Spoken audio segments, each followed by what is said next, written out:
గరికపాటి నరసింహరావు జీవితం గురించి చెప్పడానికి ముందు ఆయన తెలుగు భాష, సాహిత్య మరియు ప్రజాసేవలో చేసిన కృషి గురించి కొంత అవగాహన కావాలి. గరికపాటి నరసింహరావు ఒక ప్రముఖ తెలుగు వ్యాఖ్యాత, రచయిత మరియు మేధావి. ఆయన తెలుగు సాహిత్య, భక్తి సాహిత్య, తెలుగు సాంస్కృతిక చరిత్రలో కీలక పాత్ర పోషించారు. ఆయన చరిత్ర మాదిరిగా దేశం ఒట్లాంటి విశిష్ట వ్యక్తిత్వం.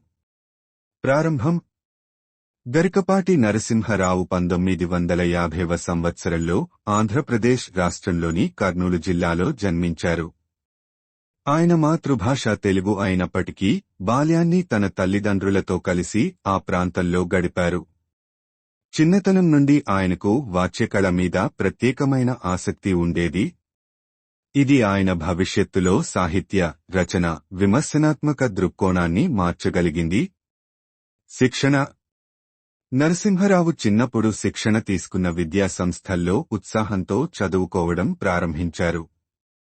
ఆయన మొదట కొన్నేళ్లు స్థానిక స్కూల్లో చదువుకున్నారు. ఆ తరువాత పాఠశాల, కళాశాల జీవనంలో మరింత ఉత్తేజంతో ముందుకు సాగారు. ఆయన తెలుగు భాషలో మాస్టరీ పెడుతూ సంస్కృతంలో కూడా మంచి పట్టు సంపాదించారు.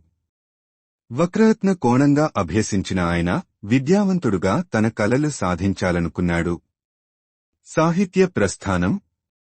గరికపాటి నరసింహరావు భాషలో ఉన్న గొప్పతనాన్ని అర్థం చేసుకోవడం మొదలైన సందర్భం నుంచి ఆయన రచనల వింత ప్రయాణం మొదలైంది. మొదటిగా ఆయన తెలుగు భక్తి సాహిత్యంపై పట్టు సాధించారు. రామాయణం, మహాభారతం, భగవద్గీత వంటి శాస్త్ర గ్రంథాలపై ఆయన విపులమైన వ్యాఖ్యలు చేశారు. ఆ తర్వాత ఆయన పలు కథలు, కవితలు, వ్యాసాలు రాశారు. సామాజిక సేవ. గరికపాటి నరసింహరావు జీవితం పుస్తకాలు, రచనలు మాత్రమే కాకుండా సమాజం పట్ల ఆయన చూపిన సేవల్లో కూడా ప్రత్యేకంగా ఉంది.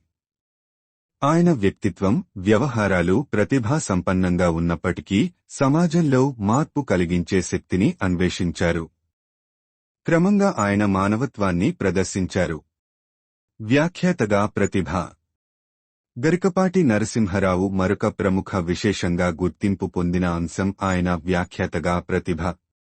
ఆయన తెలుగు భాషా సాహిత్యంలో ఉన్న సంక్లిష్టతను వివరిస్తూ సామాన్య ప్రజలకు సులభంగా అర్థమయ్యేలా చేశాడు. ప్రజల మధ్య తెలుగు సాహిత్యాన్ని ప్రాచుర్యం చేసేందుకు ఆయన పాటించిన పద్ధతులు ఇప్పటికీ ఎవరూ మరచిపోలేదు. ముగింపు. గరికపాటి నరసింహరావు యొక్క జీవితం ఒక స్ఫూర్తిగా నిలిచింది. తన రచన, విశ్లేషణ, సామాజిక సేవల ద్వారా ఆయన తెలుగు సాహిత్యాన్ని, భక్తి సాహిత్యాన్ని, ప్రజాసేవను ఎంతో ప్రభావవంతంగా ప్రభావితం చేశారు.